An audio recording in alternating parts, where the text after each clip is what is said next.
Game, social media, बेवजह की बातें, और रात को सोते समय यह सोच कि सुबह जल्दी उठना है, पढ़ाई करनी है।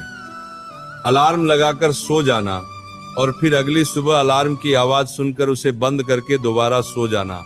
अगर तुम भी ठीक यही करते हो तो आज की ये बातें तुम्हारे लिए बहुत जरूरी हैं, क्योंकि समस्या पढ़ाई की नहीं है, समस्या आदतों की है।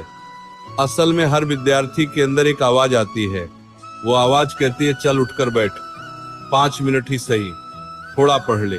लेकिन उसी समय दूसरी आवाज भी आती है, पहले मोबाइल देख लेते हैं, कुछ खा लेते हैं, थोड़ी देर टहल आते हैं, फिर पक्का पढ़ेंगे। और इसके बाद क्या होता है ये तुम्हें बताने की जरूरत नहीं। यही टालमटोल धीरे धीरे पढ़ाई को तुम्हारी दिनचर्या से बाहर कर देती है। फिर ऐसा मन बन जाता है कि मोबाइल चलाना, दोस्तों से बातें करना, बाहर घूमना, आराम से सोना सब होगा, लेकिन पढ़ाई नहीं होगी। अब खुद से एक सवाल पूछो, अगर तुम विद्यार्थी हो तो तुम्हारे लिए ज्यादा जरूरी क्या है, फालतू में समय बिताना या पढ़ाई करना? लेकिन जो विद्यार्थी टालमटोल की आदत बना लेता है, उसके पास हर सवाल का एक ही जवाब होता है, कल से करेंगे, कल से पक्का। उसी जोश में बड़े बड़े रूटीन बनते हैं। सुबह 4 बजे उठना, 8 बजे तक पढ़ना, फिर नाश्ता, फिर दोबारा पढ़ाई।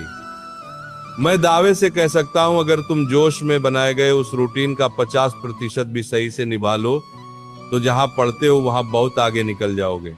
लेकिन सबसे बड़ी गलती कहां होती है ये समझो। डेली पढ़ाई ना करने में जब तुम्हारे अंदर से वह आवाज आती है कि सब छोड़कर बैठ जाना चाहिए, तो वह सिर्फ एक आवाज नहीं होती, वह तुम्हारे अंदर का वही हिस्सा होता है जो तुम्हें आगे बढ़ते देखना चाहता है। इसीलिए अब जब भी यह आवाज आए कि इस वक्त पढ़ना चाहिए, उसी वक्त बैठ जाना। लगातार 2 घंटे नहीं तो 5 या 10 मिनट ही सही। हो सकता है अभी तुम्हें लगे कि 5 मिनट पढ़ने से क्या होगा, लेकिन मैं तुम्हें अनुभव से कह रहा हूं, जब तुम 5 मिनट के लिए बैठोगे तो पता भी नहीं चलेगा और 5 मिनट 30 मिनट बन जाएंगे। और अगर सच में पढ़ाई में मन नहीं लगा तो किताब बंद कर देना। कम से कम ये तो सच्चाई रहेगी कि तुम बैठे थे, तुमने कोशिश की।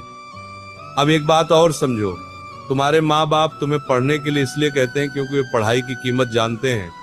वे इसलिए नहीं कहते कि उन्हें फायदा होगा, बल्कि इसलिए कहते हैं क्योंकि तुम्हारी जिंदगी बेहतर बनेगी। तुम्हारी उम्र समझने की है कि यह समय पढ़ाई के लिए है, इसे फालतू चीजों में मत बहाओ। अगर आज ये वीडियो देखकर पढ़ने का जोश आ जाए और 2 दिन बाद खत्म हो जाए तो कोई फायदा नहीं। अगर सच में पढ़ाई को जीवन का हिस्सा बनाना है तो रोज पढ़ने की आदत बनानी होगी। सुबह पढ़ना बहुत अच्छा है क्योंकि उस समय मन सबसे शांत होता है। और अगर कभी सुबह उठकर फिर से सोने का मन करे तो सो जाओ, लेकिन सोने से पहले सिर्फ 10 मिनट किताब जरूर खोल लेना, क्योंकि किसी भी चीज को आदत बनाने का एक ही तरीका है, उसे रोज करना। रोज थोड़ा ही सही, लेकिन पढ़ना जरूरी है। धीरे धीरे तुम्हारे अंदर बदलाव आएगा।